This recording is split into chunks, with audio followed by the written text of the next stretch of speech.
అందరికి నమస్కారం. నేను శిరీష. ప్రస్తుతం మనతో పాటు ఉన్నారు ప్రముఖ తంత్ర జ్యోతిష్యులు జ్యోతిష్యరత్న జ్యోతిషి సామ్రాట్ చింతరత్ మందర్రావు గారు. గురుగారితో మాట్లాడతాం. నమస్కారం గురుగారు.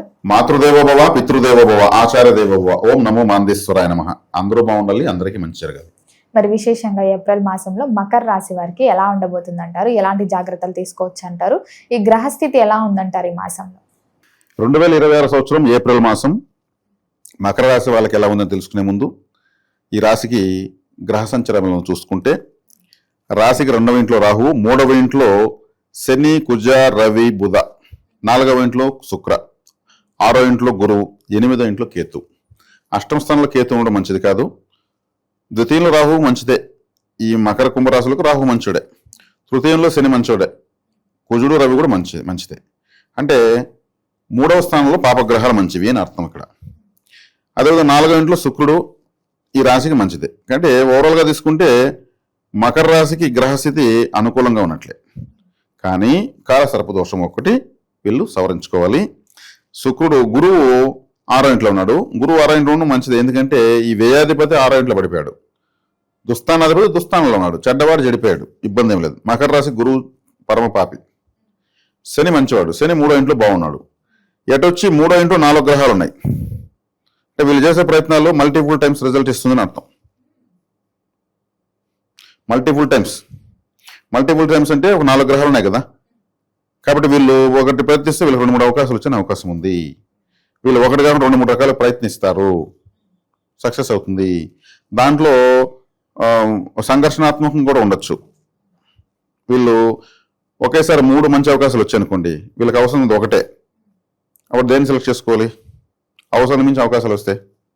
ఏది మనకు అప్పుడే అవసరమో అదే 3 అవసరమే, కానీ ఒకటి పైన చేసేదానికి చేయలేరు. అలా ఉంటుంది. ఒకటి ప్రయత్నిస్తే 4 వచ్చాయి అవకాశాలు అన్నట్టు అట్లా. కాబట్టి వీళ్ళకు బాగుంది. కాబట్టి వీళ్ళు చక్కగా వీళ్ళ సామర్థ్యంతోనటువంటి గుర్తింపు లభిస్తుంది. మకర రాశి వాళ్ళంటేనే చక్కగా కష్టపడే వాళ్ళని అర్థం. హార్డ్ వర్కర్స్, శ్రామికులు. ఇప్పుడు ప్రపంచ స్థాయిలో ఎన్నో కర్మాగారాలు ఉన్నాయి, ఎన్నో మ్యానుఫ్యాక్చరింగ్ యూనిట్స్ ఉన్నాయి.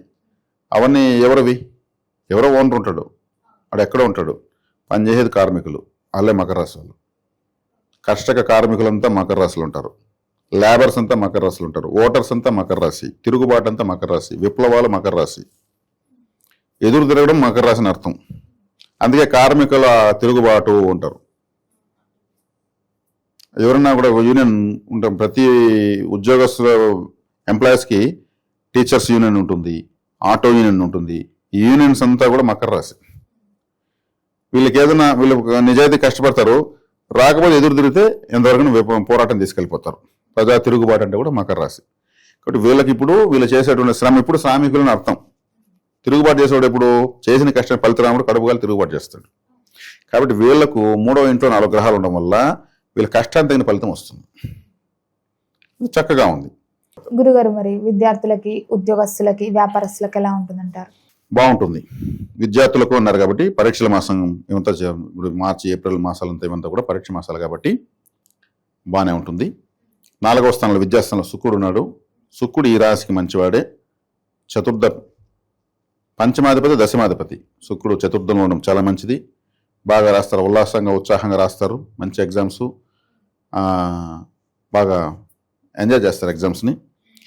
మంచి మార్కులు కూడా సాధిస్తారు. మకర రాశిలో పుట్టిన వాళ్ళు విద్యార్థులైనా కష్టపడే వాళ్ళ లక్షణం ఉంటుంది, పెద్దవాళ్ళైనా కష్టపడే లక్షణం ఉంటుంది. బై బర్త్ వీళ్ళు హార్డ్ వర్కర్స్. మనం పనిచేస్తే మనకు రావాల్సి వస్తుందని నమ్మే ఏకైక రాశి మకర రాశి. కాబట్టి బాగానే చదువుతారు, బాగా రాస్తారు. గ్రహస్థితి కూడా అనుకూలంగా ఉంది.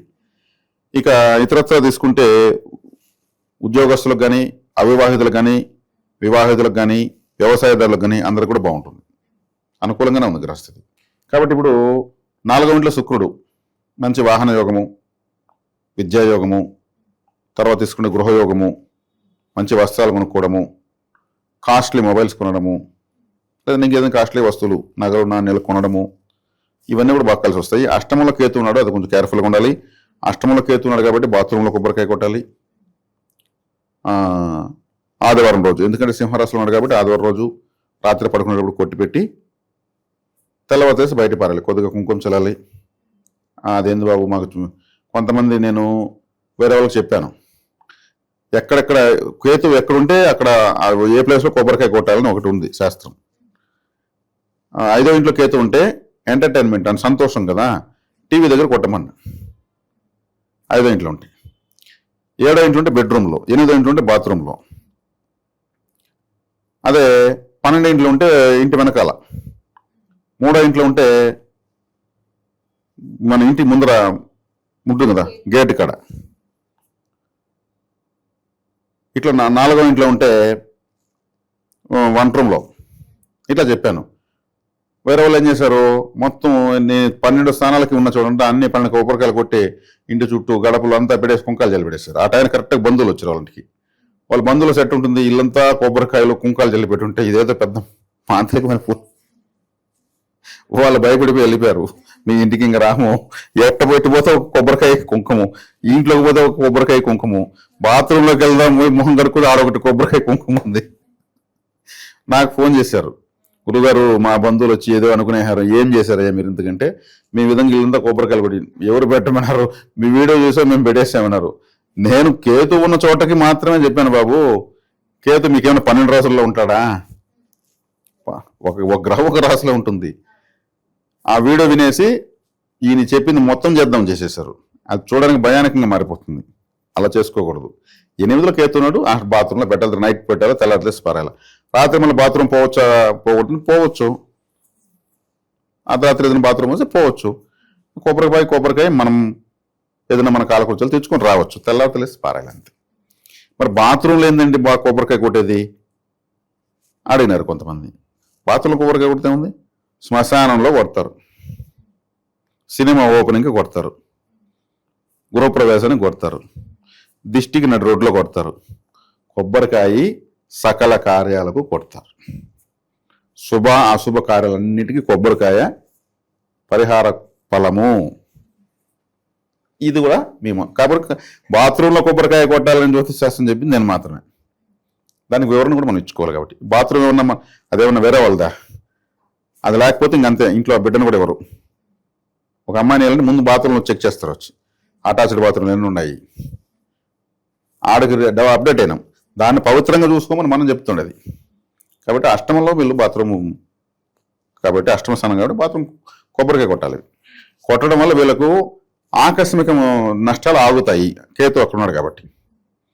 కేతు అంటే ఏమి ఇవ్వనాడు, అది ఆకస్మిక స్థానం, సడన్గా నష్టాలు వచ్చే ప్లేస్ కాబట్టి సంబంధం లేకుండా నష్టాలు వచ్చేస్తాయి.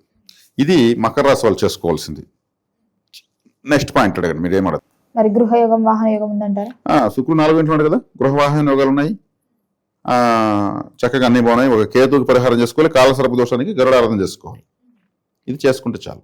మరి ఈ అన్ని రంగాల వరకు కలిసి రావాలంటే దైవాన్ని పూజించవచ్చు అంటారు. ఎలాంటి పరిహారాలు చేసుకుంటే కలిసి వస్తుంది? గరుడారాధన, దుర్గాదేవి తర్వాత విఘ్నేశ్వరుడు ఎందుకంటే అష్టమంలో కేతు, విఘ్నేశ్వరుడు. 2వ ఇంట్లో రాహువు, దుర్గాదేవి. గరుక్మంతుల ఆరాధన, రాహుకేతుల మధ్యలోనే అన్ని గ్రహాలు ఉన్నాయి కాబట్టి గరుక్మంతుల వారి ఆరాధన చేసుకోవడం చాలా మంచిది. గరుడారాధన చక్కగా వాళ్ళ ఊర్లో ఉన్నటువంటి లేదా వాళ్ళ పక్క దగ్గరలో ఉన్న వెంకటేశ్వర స్వామి ఆలయంలో ఎదురుగా గరుక్మంతుల వారు ఉంటారు. చక్కగా గరుక్మంతుల వారి గురించి విశేషంగా ప్రాచుర్యంలోకి తీసుకొస్తున్నటువంటి ఏకైక జ్యోతిష విధానం తంత్ర జ్యోతిష విధానం.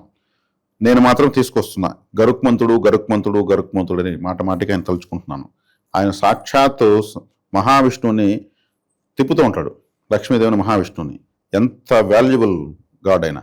సర్పాలు ఆయన ఆహారము. సర్ప దోషం ఉన్న ఆయన దగ్గరికి వెళ్ళారంటే దరిదాపులు ఉండవు, తినేస్తాడు ఇంక గరుక్మంతుడు, వీళ్ళిద్దరిపోతే అనేసి. కాబట్టి చాలా గొప్ప అతి గొప్ప దేవత. గరుడ పురాణమే ఉంది, ఏకంగా గరుక్మంతుడు పురాణమే ఉంది. ఎంత వాల్యూ అసలు. ఆ గరుక్మంతుని పూజించాలంటే పరుగులు ఎత్తాలి మనం. చక్కగా చూడండి వెంకటేశ్వర స్వామి గుళ్ళు ఎంత బాగుంటాయి. ఆయన రెక్కలు ఇలా పెట్టుకొని ఎంత అందంగా ఎంత అద్భుతంగా ఉంటాడు. ఆ గరుక్మంతుల వారిని చూస్తానండి ప్రపంచాన్ని మర్చిపోవచ్చు. అంత అద్భుతంగా ఆయన నమస్కార వదనంతో భక్తి పారవేశంలో వెంకటేశ్వర స్వామిని లేదా మహావిష్ణుని చూస్తూ ఉంటాడు. ఆయన ముందర కూర్చొని ఓ దీపం పెట్టడం, ఓ కొబ్బరికాయ, అరటిపండు, తేనె, అటుకులో కలకండో, బెల్లము, ఏదో చక్కటి నేచురల్ ఫుడ్ పెట్టి అగరవతులు వెలిగిస్తే ఎంత బాగుంటుంది. మనకు అవకాశం ఇస్తే ఒక పూలమాల ఆయన మెడలో వేస్తే ఎంత బాగుంటుంది. ఒక పండ్లు పలహారాలతో ఒక మాల వేస్తే ఎంత బాగుంటుంది. ఆయన్ని చూడండి మనం కోరుకుంటే ఎంత బాగుంటుంది. గరుడ పురాణంతోనే మనకు మొత్తం ఎంతో విజ్ఞానం తెలిసింది. యమలోకము, వైతరణి నది, ఏ టు జెడ్ మన పుట్టుక చావు రహస్యాల పాప పుణ్యాలు తెలిసినాయి. అంత గొప్ప దేవత ఆయన. కాబట్టి ఇప్పుడు కాలసర్ప దోషం జరుగుతుంది. ప్రతి రాశి వాళ్ళు, ప్రతి నక్షత్రం వాళ్ళు, భూమి పైన ప్రతి మనిషి ఆరాధించాలనుకుంటే దేవత గరుత్మంతుల వారు. ఇప్పుడు మరీ తప్పకుండా ఆరాధించాలి. కాబట్టి అందుకే నేను ఎవరైనా గరుడ టాటూ వేసుకోమంట. ఏదంటే అది పిచ్చి పిచ్చి ముగ్గులు వేసుకుని దానికన్నా టాటూలు గరుత్మంతుని వేసుకోండి, సర్పదోషం నశించిపోతుంది. ఆ సింబల్ ఉంటుంది కదా. నేను వేసుకున్నాను. నాకు ఇక్కడ గరుత్మంతుల వారు టాటూ ఉంది. ఎన్నో సంవత్సరాల ముందు వేసుకున్నా. అద్భుతంగా నాకు చాలా ఇష్టం గరుత్మంతుల వారు అంటే. ఆ టాటూ నేను ఇష్టపడి వేసుకున్నాను. ఆయన గురించి ప్రచారం చేసే అదృష్టాన్ని నాకు ఇచ్చాడు. కాబట్టి ఇటువంటివి ఇప్పుడు ప్రతి ఒక్కదానికి ఒక సింబాలిజం ఉంటుంది. ఇప్పుడు పోలీస్ అంటే వాళ్ళకు ఒక సింబాలిజం ఉంటుంది, వాళ్ళ డ్రెస్సు, యూనిఫామ్. ఇంకొక ఎంప్లాయ్ అంటే వాళ్ళకు ఒక సింబల్, వీళ్ళు పలానా యూనిఫామ్లో ఉంటారనేసి. అట్లా గరుడ సింబల్ మనం ఎప్పుడైతే పెట్టుకుంటామో మనం చూడగానే అటువంటి మనకు సర్పదోషం రాదు. ఇతని దగ్గర గరుత్మంతుల వారి యొక్క చిహ్నం ఉంది తెలియజేస్తున్నాం. బీ కేర్ఫుల్, నా జోలికి రావద్దు అని.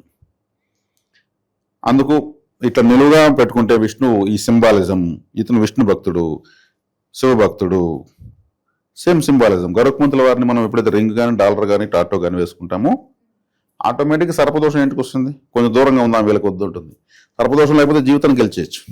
కాబట్టి ఇది ఈ మకర రాశి వాళ్ళు ఈ మాసం చేసుకోవాల్సినటువంటి సూచనలు, సలహాలు, జాగ్రత్తలు. గురుగారు, మొత్తం మీద ఈ మాసంలో మకర రాశి వారికి ఎలా ఉంది, ఎలాంటి జాగ్రత్తలు తీసుకోవాలి తెలియజేసినందుకు ధన్యవాదాలు. ధన్యవాదాలు.